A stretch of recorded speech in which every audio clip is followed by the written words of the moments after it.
पूर्वाध 404। सोनाई गांव के वन देवी मंदिर में एक रात निवास। वहां बोरी से निकलकर भगवान सोनाई गांव में पहुंचे। वहां गांव की पश्चिम दिशा में वन देवी का पूर्व अभिमुख मंदिर था। आगे मंडप था जिसके 3 दरवाजे थे। उस मंदिर के अंदर चौकी पर भगवान थोड़ी देर खड़े हुए। फिर उन्होंने कहा, यह बलिपाक की मूर्ति है। फिर उसी चौकी पर ही भगवान श्री चक्रधर स्वामी आसन पर विराजमान हुए। बाईसा ने भगवान के श्री चरण धोए। दोपहर को पूजा अवसर किया। भगवान ने भोजन किया। कुल्ला करके भगवान ने पान का बीड़ा लिया। इसी मंदिर में भगवान ने एक रात निवास किया। लीला क्रमांक 404 यहाँ संपूर्ण होती है। लीला क्रमांक 405 बालू गांव के हरिनेश्वर में रात्रि निवास। सोनाई गांव से निकलकर भगवान श्री चक्रधर स्वामी भाल गांव पहुंचे। वहां गांव की उत्तर दिशा के वायव्य कोने में नदी के किनारे पर पूर्व दिशा की ओर मुख वाला हरिनेश्वर का मंदिर था। उसे रामनाथ भी कहते हैं। उस मंदिर की चौकी पर भगवान ने रात को निवास किया। लीला का हेतु, बस्ती का गांव होने के कारण भगवान ने यहाँ सामान्य रूप से संबंध प्रदान किया। अन्य यहाँ कोई विशेष हेतु नहीं था। यह दोनों लीलाओं का हेतु है 404-405 का।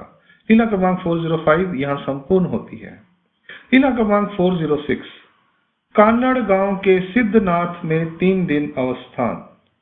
बाल गांव में प्रातःकाल का पूजा अवसर हो जाने के उपरांत भगवान श्री चक्रधर स्वामी ने कान्नड़ गांव की ओर प्रस्थान किया। कान्नड़ गांव से गंगा को पार कर वे नरसिंह के मंदिर में गए। वहां पर हिरण को देखकर भगवान ने वहां एक हिरण की कहानी सुनाई। फिर भगवान ने वहीं पर विहरण किया।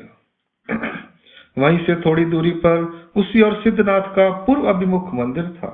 उस सिद्धनाथ मंदिर में ही भगवान ने 3 दिन निवास किया। इसे अवस्थान स्थान कहते हैं। इस मंदिर की 4 दीवारी का मुख्य द्वार पूर्व दिशा की ओर था। मुख्य द्वार से प्रवेश करते ही दाएं हाथ की तरफ दक्षिण अभिमुख एक कमरा था। सिद्धनाथ के इसी कमरे में दोपहर का पूजा अवसर होता था। भगवान को शाम का पूजा अवसर भैरव के मंदिर में होता था। दोपहर को भोजन भी सिद्धनाथ के मंदिर में करते थे। शाम का भोजन भी वहीं होता था। रात को सोते भी वहीं थे। किसी दिन गंगा के मध्य में लिंग के मंदिर में विहरण होता था, तो किसी दिन गंगा के घाट पर विहरण होता था। लीला का हेतु, भगवान श्री चक्रधर स्वामी जिस स्थान पर एक रात निवास करते थे उसे वस्ती स्थान कहते हैं। जहां 2 रात निवास करते हैं उसे कुड़ी वस्ती कहते हैं।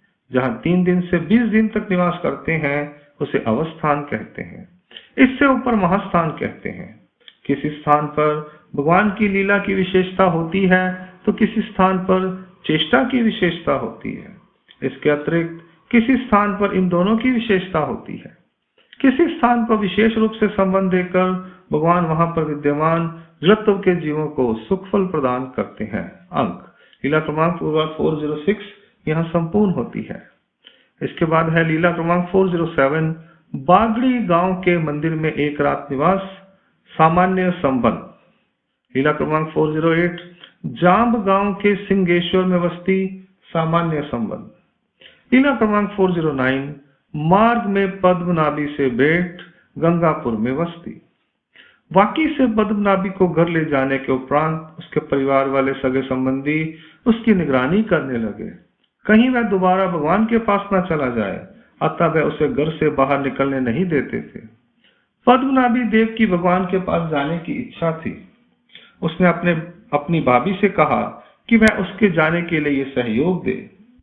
भाभी से विचार करके एक दिन वह उसके कंधे पर पांव रखकर किले की दीवार पर चढ़ा और रस्सी के सहारे बाहर की तरफ उतरकर भगवान को मिलने के लिए चल पड़ा। मार्ग में चलते चलते उसे अचानक ही गंगापुर में साक्षात भगवान श्री चक्रधर स्वामी रास्ते पर जाते हुए मिल गए। उस समय भगवान गंगापुर की ओर जा रहे थे। उसने भगवान के दर्शन कर उन्हें पान सुपारी भेंट की और फिर चरणों को स्पर्श कर उन्हें दंडवत प्रणाम किया। दयालु भगवान ने उससे कहा, बेटा आ गए, तुम्हारे माता पिता कुशल पूर्वक हैं, तुम्हारे बड़े भाई जोग नायक ठीक हैं, बेटा तुम घर से कैसे निकले? इस पर उसने कहा, भगवान मेरे घर वाले मुझे अपने घर से बाहर निकलने नहीं देते थे। मुख्य द्वार पर द्वारपालों को कड़ा आदेश दिया हुआ था कि इसे घर से बाहर निकलने ना देना। फिर अपनी भाभी से निवेदन करते हुए मैंने कहा, ये पापी लोग तो मुझे घर से बाहर जाने नहीं देते और मैं भगवान को मिले बिना रह नहीं सकता।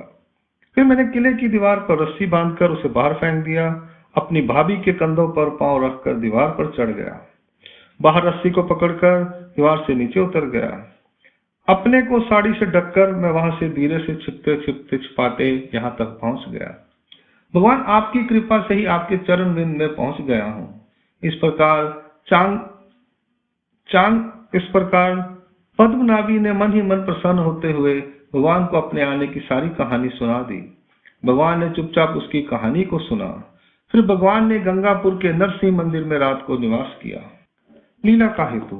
पद्मनाभी केवल वेदवंत था, वह भगवान के व्यक्तित्व और गुणों से बहुत प्रभावित था। उसके मन में भगवान के प्रति असीम श्रद्धा थी, इसलिए तो वह भगवान को मिलने के लिए यहाँ पहुंच गया। भगवान के सन्निधान में रहने से उसे विशेष रूप से पुण्य प्राप्त होगा। उस पर भगवान की विशेष रूप से कनव थी। उसे भगवान की कनव, संबंध और भजन पूजन का पुण्य फल प्राप्त होगा। अंक लीला क्रमांक 409 यहाँ संपूर्ण होती है। प्रणाम। जय श्री